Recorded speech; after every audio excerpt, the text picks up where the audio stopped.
আলাইকুম, স্বাগতম সবাইকে। আজকে রান্না করব চিংড়ি দিয়ে পুঁই শাক। চিংড়ি দিয়ে পুঁই শাক রান্নাটা খুবই টেস্টি হয় আর খুব সহজভাবে রান্নাটা আপনাদের সাথে শেয়ার করেছি। আশা করছি আপনাদের ভালো লাগবে। এক আটি পুঁই শাক এখানে কেটে নিয়েছি। পুঁই শাকের ডাঁটাগুলো আমি এরকম একটু ছোট ছোট টুকরো করে নিয়েছি। ডাঁটাগুলো বেশ নরম আছে, নরম ডাঁটাগুলোই নিয়েছি। আর পুঁই শাক পাতাটাও একটু ছোট টুকরো করে কেটে নিয়েছি, ভালো মতো ধুয়ে পরিষ্কার করে নিয়েছি যেন ধুলোবালি না থাকে। এখানে 2টা পেঁয়াজ আদা বাটা মতো করে নিয়েছি, একদম মিহি করিনি। রসুন বাটা দিয়ে দেব 1 চা চামচ। হলুদ গুঁড়া 1/2 চা চামচ, ধনিয়ার গুঁড়া 1 চা চামচ, লবণ স্বাদ মতো। 1 মুঠ পরিমাণ নিয়েছি ছোট চিংড়ি, বেছে খুঁটে পরিষ্কার করে নিয়েছি। তেল দিয়ে দেব 2 টেবিল চামচের মতো। কাঁচামরিচের ফালি দিয়ে দেব 6-7টা।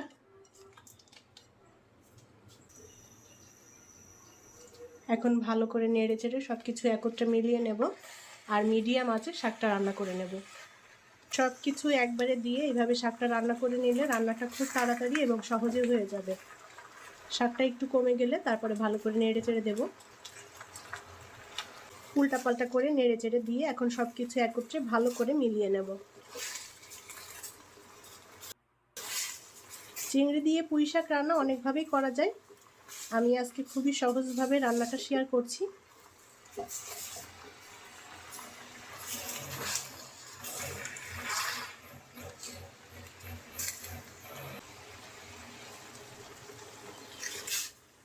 শাকটাকে আমি নেড়ে চেড়ে কিছু সময় কষিয়ে নেব।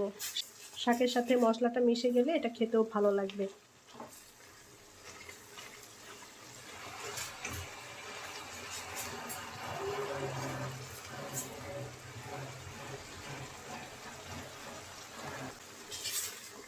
নেড়ে চেড়ে আমি শাকটা ভালো করে কষিয়ে নিয়েছি, এখন একটু ঝোলের পানি দিয়ে দেব।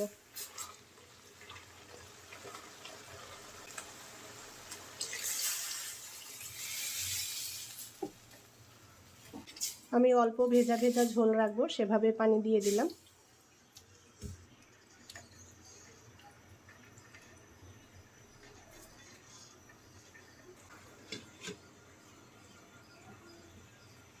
পাঁচ 6 মিনিট ঢেকে দিয়ে রান্না করে নিয়েছি। পুঁই শাকটা রান্না হতে খুব বেশি একটা সময় লাগবে না। আর এখানে আমি নরম কচি ডাঁটাগুলো নিয়েছি, সেদ্ধও হয়ে গিয়েছে পুঁই শাকের ডাঁটাগুলো। আমি ঝোলটা আর খানিকটা টানিয়ে নেব।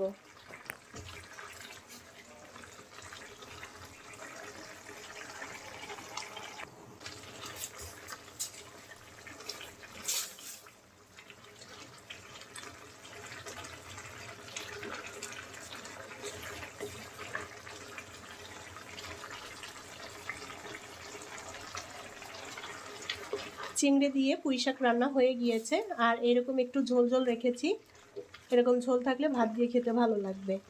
এখন শাকের তরকারিটা নামিয়ে নিয়ে পরিবেশন করব। তৈরি হয়ে গেল দারুণ মজাদার চিংড়ি দিয়ে পুঁই শাক। চিংড়ি দিয়ে পুঁই শাকের এই রান্নাটা ভাতের সাথে খেতে ভীষণই ভালো লাগে। আশা করি আজকের এই পুঁই চিংড়ি রান্না আপনাদের কাছে ভালো লেগেছে। আমার রেসিপিগুলো যদি আপনাদের কাছে ভালো লেগে থাকে লাইক, কমেন্ট এবং শেয়ার করবেন। পরবর্তী রেসিপি দেখার আমন্ত্রণ জানিয়ে